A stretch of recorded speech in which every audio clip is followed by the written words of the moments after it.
Hello everyone, আমার channel my ফ্যামিলিতে তোমাদের সবাইকে অনেক অনেক স্বাগত। আগের ভিডিওতে তোমরা দেখেছিলে আমরা সাবরুম ঘুরতে গিয়েছিলাম, আর যাওয়ার পথে কোথায় কোথায় গিয়েছিলাম ওইটাও তোমাদের সাথে শেয়ার করেছি। তো এখন আমরা চলে যাচ্ছি সাবরুম বাজারে, ইউপিআই ব্যাংকের ঠিক উল্টো দিকে রাজলক্ষ্মী গেস্ট হাউসে। গেস্ট হাউসটি খুব সুন্দর, আর আমরা যে রুমটাতে নিয়েছিলাম ওই রুমটা ছিল এসি রুম। তো এসি রুমের ভাড়া নিয়েছিল 1000 টাকা, আর নন এসি রুম নিলে তোমরা আরও কমেও পেয়ে যাবে। আমি গেস্ট হাউসের নাম্বার ডেসক্রিপশানে দিয়ে দেব, তোমাদের দরকার হলে যোগাযোগ করে নিতে পারো।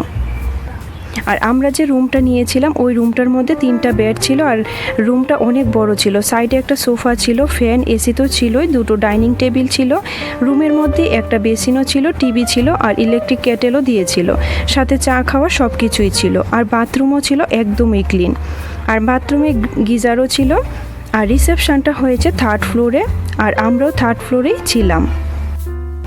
তো তারপর ফ্রেশ ট্রেশ হয়ে বের হয়ে যাব, সাবরুম বাজারটাও ঘুরবো, আর রাতের ডিনারও প্যাক করে নিয়ে আসব।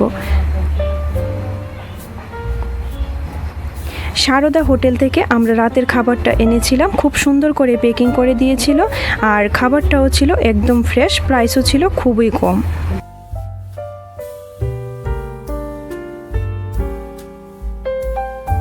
পরদিন সকাল সকাল ঘুম থেকে উঠে রেডি হয়ে গেছি। তো আজকে কোন জায়গায় ঘুরবো ভিডিওটা দেখতে থাকো, জানতে পারবে। আর এই রুমটার চারপাশে কিন্তু বড় বড় জানালাও ছিল, তাই সকালবেলা রুমটা আরও বেশি ভালো লাগছিল। তো যাই হোক, তারপর আমরা চলে এসেছি মৈত্রী সেতু দেখতে। তো এই যে এটা হলো ভারত বাংলাদেশ মৈত্রী সেতু, এই ব্রিজটির কাজ এখনও চলছে।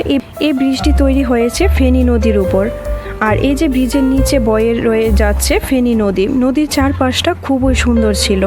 2015 সালে জুন মাসে এই মৈত্রী সেতু তৈরির কাজ শুরু হয়, তা শেষ হয় 2021 সালে। আর 2021 সালের 9ই মার্চ এই ব্রিজটি উদ্বোধন হয়। ত্রিপুরা রাজ্যের সাথে বাংলাদেশের আমদানি রপ্তানি সহজ রাস্তা এই মৈত্রী সেতু। কিন্তু এখনও এই ব্রিজের কাজ চলছে। যখন কাজ সম্পূর্ণ হয়ে যাবে, বাংলাদেশ এবং এই দেশের সাধারণ মানুষদের মধ্যে এক মিলন মেলা শুরু হবে। তো যাই হোক, আবারও হোটেলে এসে ব্যাগ ট্যাগ নিয়ে বের হয়ে গেছি। এখন কোথায় যাব তোমরা একটু পরেই দেখতে পারবে। আর সাবরুম থেকে বিলোনিয়া যাওয়ার পথে চলে আসলাম হেলিপ্যাড দেখতে, জায়গাটাও কিন্তু ভীষণ সুন্দর।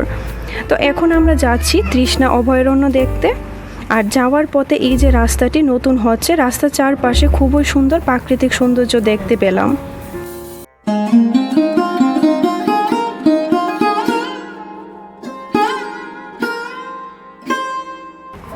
আর এই যে দেখো, এই ফলটা দেখতে কিন্তু ঠিক কাঁঠালের মতো, কিন্তু এগুলোকে বলে চামল। তোমরা কেউ খেয়েছো নি কমেন্টে জানিও তো। আমিও এখনও কোনোদিন খাইনি, খেতে নাকি খুবই মিষ্টি হয়। আমরা প্রায় অভয়ারণ্যের কাছেই চলে এসেছি। এদিকে চারপাশটা ভীষণই সুন্দর।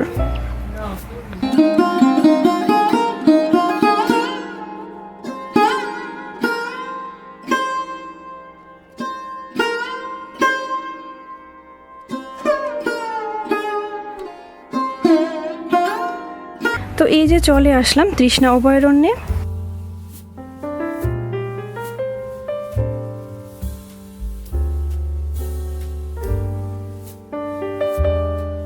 সামনেই হয়েছে টিকিট কাউন্টার, পার পারসন 10 টাকা করে নিয়েছে। আর সাপ্তাহিক বন্ধ হয়েছে মঙ্গলবার। এখানে শীতের সময় সকাল 9টা থেকে বিকেল 4:30 পর্যন্ত খোলা থাকে, আর গরমের সময় সকাল 9টা থেকে বিকেল 5টা পর্যন্ত খোলা থাকে। এখন চলো তোমাদের ভেতরে ঘুরে দেখাই।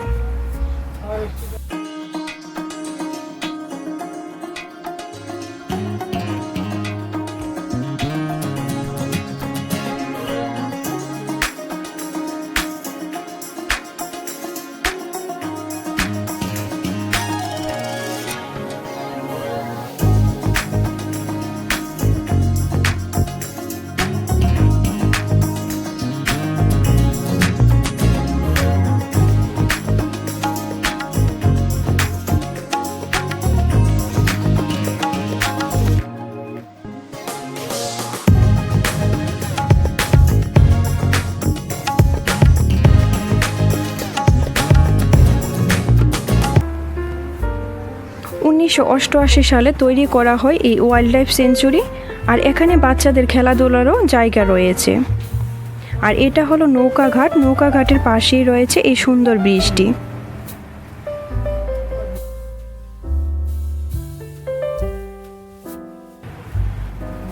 এখন চলে এসেছি ব্রিজের উপরে, আর ব্রিজ থেকে দেখতে লেকের চারপাশের দৃশ্যটা অপরূপ লাগে।